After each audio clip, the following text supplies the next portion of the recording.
সেদিন প্রচণ্ড ঠান্ডা পড়েছিল। বাইরে ছিল হাড় কাঁপানো ঠান্ডার প্রবল বাতাস।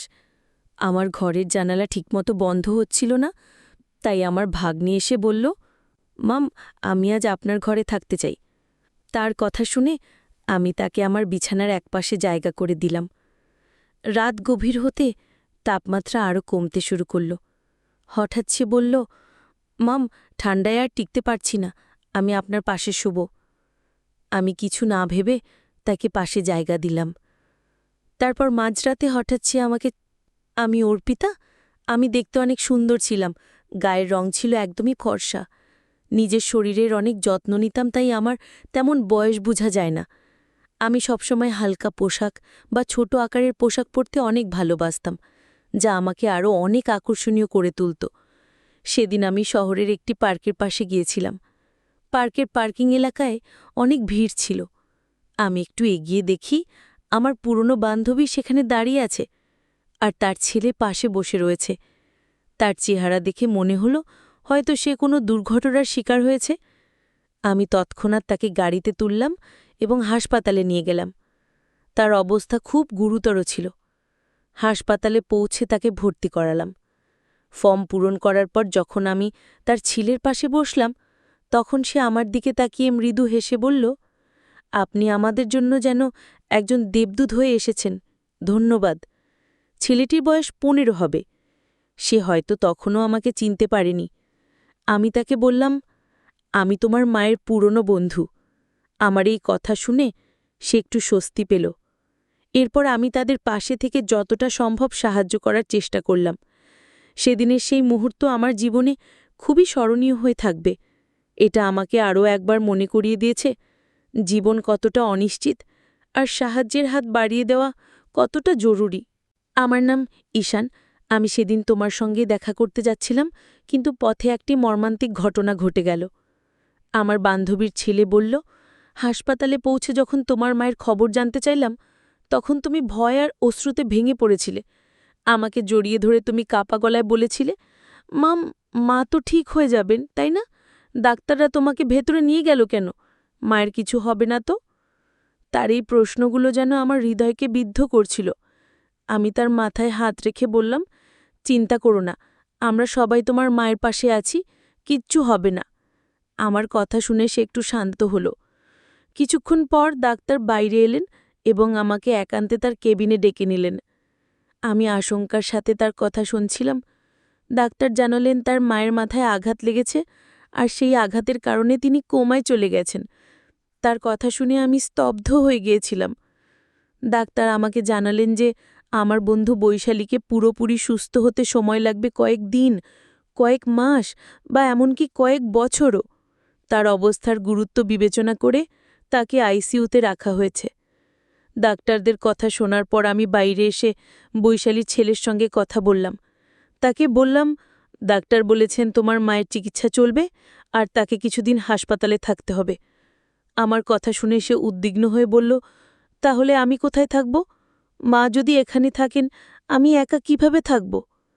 আমি তাকে আশ্বস্ত করে বললাম, তুমি চিন্তা করো না, যতদিন তোমার মা সুস্থ না হন তুমি আমার সঙ্গেই থাকবে।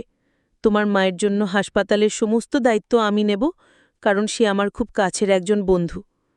এরপর আমি জানতে চাইলাম, তোমার বাবার কথা কি ভাবছ? তিনি কোথায় আছেন? সে মাথা নিচু করে বলল, মায়ের সঙ্গে বাবার ঝগড়া হয়েছিল, তারপরে মা রাগ করে আমাকে নিয়ে এখানে চলে এসেছিলেন। আমি বাবার কাছে ফিরে যেতে পারবো না, কারণ তার কাজ বাইরে, আর তিনি এখন কোন গ্রামে আছেন তাও জানি না। এমনকি আমি নিজেও তার সঙ্গে দূরত্ব বজায় রেখেছি। হয়তো তিনি আমার ওপর রাগ করেছেন। আমি তাকে বললাম, তুমি এসব নিয়ে চিন্তা করো না, যতদিন তোমার মা সুস্থ না হন তুমি আমার সঙ্গেই থাকবে, আমরা একসঙ্গে সব কিছু সামলাব। তারপরে আমরা দুজনেই হাসপাতালের পরিবেশে থাকতে পারছিলাম না, তাই আমি একজন নার্সের সঙ্গে কথা বললাম এবং তার সাহায্য চাইলাম যাতে বৈশালীর চিকিৎসার প্রক্রিয়া সঠিকভাবে এগিয়ে যায়। বৈশালীর চিকিৎসার দায়িত্ব নেওয়ার পর বুঝতে পারলাম হাসপাতালে দীর্ঘ সময় থাকা আমার পক্ষে সম্ভব নয়, কারণ আমার কাজের দায়িত্ব ছিল। তাই আমি তার ছেলে ঈশানকে আমার বাড়িতে নিয়ে এলাম। বাড়ি আসার পথে তার জন্য কিছু প্রয়োজনীয় পোশাক কিনে দিলাম, কারণ তার কাছে তেমন কিছুই ছিল না। সেদিন ঈশান খুবই মনোমরা ছিল। রাতে আমি অনেকবার তার রুমের সামনে গিয়ে দেখেছি সে কেমন আছে। জানতাম সময়ের সঙ্গে সঙ্গে সে স্বাভাবিক হয়ে উঠবে। পরের কয়েকদিন আমি তাকে হাসপাতালে নিয়ে গিয়ে তার মায়ের সঙ্গে দেখা করিয়েছিলাম। এছাড়া বয়শালীর দেখভালের জন্য আমি হাসপাতালের নার্সদের সঙ্গে কথা বললাম এবং তাদের সাহায্যের জন্য অর্থ প্রদান করলাম, কারণ প্রতিদিন সেখানে যাওয়া আমার পক্ষে সম্ভব ছিল না। ধীরে ধীরে ঈশান আমার বাড়ির পরিবেশে মানিয়ে নিতে শুরু করল। তবে বাড়িতে দীর্ঘ সময় কাটাতে গিয়ে সে একটু একঘেয়েমিতে পড়ে যাচ্ছিল। আমি তাকে বললাম, ঈশান, পরের বছর তোমার কলেজ শুরু হবে, তোমার শরীরও ভালো আছে, তুমি যদি চাও তাহলে জিমে ভর্তি হতে পারো। আমার পরিচিত একটি ভালো জিম আছে, সেখানে তোমার ভর্তি করিয়ে দিতে পারি। এছাড়া তুমি ডান্স ক্লাস বা মিউজিক ক্লাসেও যোগ দিতে পারো। এতে তোমার সময় ভালো কাটবে এবং একঘেয়েমিও দূর হবে। প্রথমে সে দ্বিধা করলেও আমার উৎসাহে সে জিম এবং ক্লাসে যোগ দিল। ধীরে ধীরে সেখানে তার নতুন বন্ধুরা তৈরি হলো এবং তার মন ভালো হতে লাগল। ঈশান এখন নিজের জন্য আরও যত্ন নেওয়া শুরু করল। জীবন নিয়ে তার দৃষ্টিভঙ্গি ধীরে ধীরে বদলে যাচ্ছিল। আমার মনে হলো সে কেবল তার শৈশবের কঠিন সময়গুলো কাটিয়ে উঠছিল এবং তার সামনে একটি নতুন ভবিষ্যৎ অপেক্ষা করছিল। ঈশান ধীরে ধীরে আমার জীবনে একটি গুরুত্বপূর্ণ অংশ হয়ে উঠছিল। সে শুধু আমার কথা শুনত না, আমার প্রতিটি কাজেও সাহায্য করত। আমি দেখলাম জিমে যাওয়ার জন্য তার শরীরের সঠিক যত্ন নেওয়া খুবই জরুরি। তাই আমি প্রতিদিন তার জন্য পুষ্টিকর খাবারের ব্যবস্থা করতাম। এক রাতে আমি ঈশানের ঘরে দুধ নিয়ে যাচ্ছিলাম। হঠাৎ দরজার সামনে আমার পা পিছলে গেল এবং আমি মেঝেতে পড়ে গেলাম। ঈশান দ্রুত ছুটে এলো। সে আমাকে সাহায্য করে দাঁড় করালো এবং নিজের ঘরে নিয়ে গিয়ে আমাকে বিছানায় শুয়ে দিল। তার এই সাহসিকতার যত্নশীলতা দেখে আমি অবাক হয়ে গিয়েছিলাম। সে আমার হাত থেকে পড়ে যাওয়া দুধ পরিষ্কার করল এবং তারপর খুব যত্ন সহকারে আমার পায়ে মালিশ করতে শুরু করল। আমি তার দিকে তাকিয়েছিলাম। একটি ১৫ বছরের ছেলের মধ্যে এতটা পরিপক্কতা আমি কখনো ভাবিনি। আমার বয়স তখন ৩২। জীবনে এমন একজন মানুষ আগে কখনো দেখিনি যে এতটা যত্নশীল আর দায়িত্বশীল। ঈশান তার বয়সের তুলনায় অনেক বেশি পরিণত ছিল। তার কাজ করার ধরন, তার দায়িত্ববোধ সবকিছুতেই একটা বিশেষত্ব ছিল।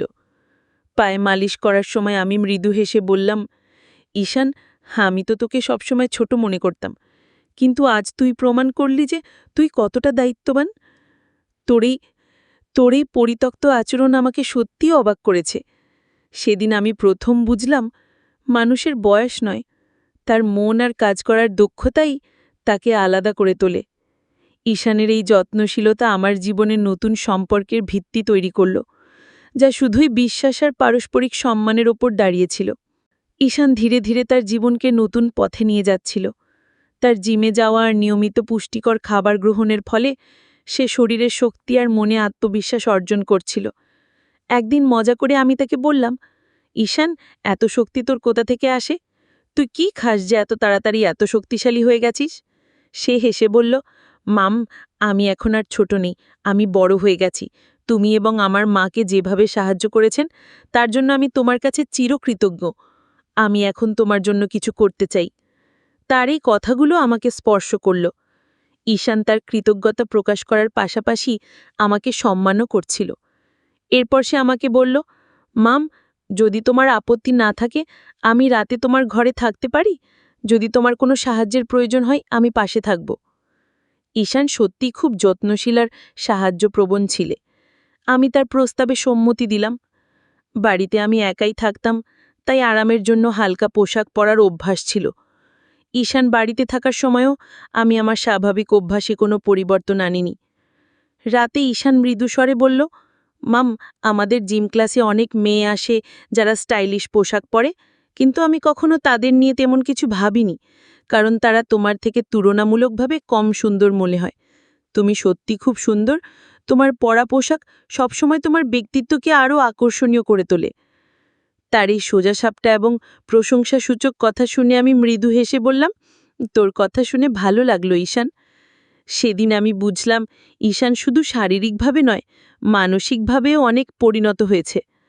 তার এই প্রশংসা এবং কৃতজ্ঞতার অনুভূতি আমাদের সম্পর্ককে আরও গভীর ও বিশ্বাসভিত্তিক করে তুলল। একদিন সন্ধ্যায় ঈশান আমার কাছে এসে বলল, মাম, তুমি আমার জন্য যা করেছ তার জন্য আমি সত্যি কৃতজ্ঞ। আমি মৃদু হেসে তার মাথায় হাত বুলিয়ে বললাম, তুই এত প্রশংসা করিস না, এখন ঘুমিয়ে পড়, সকালে তোকে ক্লাসে যেতে হবে আর আমাকে অফিসে। ঈশান মিষ্টি হেসে আমাকে জড়িয়ে ধরে বলল, ধন্যবাদ মাম। তার এই আলিঙ্গনে ছিল গভীর কৃতজ্ঞতা। আমি তার এই অনুভূতিতে মুগ্ধ হলাম, কিন্তু আমার মনে হলো এটা শুধুই তার ভালোবাসার যত্নের বহিঃপ্রকাশ। পরের দিন সকালে আমি অফিস যাওয়ার আগে ঈশানকে তার ক্লাসে নামিয়ে দিলাম। সে সকালবেলায় ক্লাসে যেত আর বিকেলে জিমে। দিনগুলো এইভাবেই চলছিল।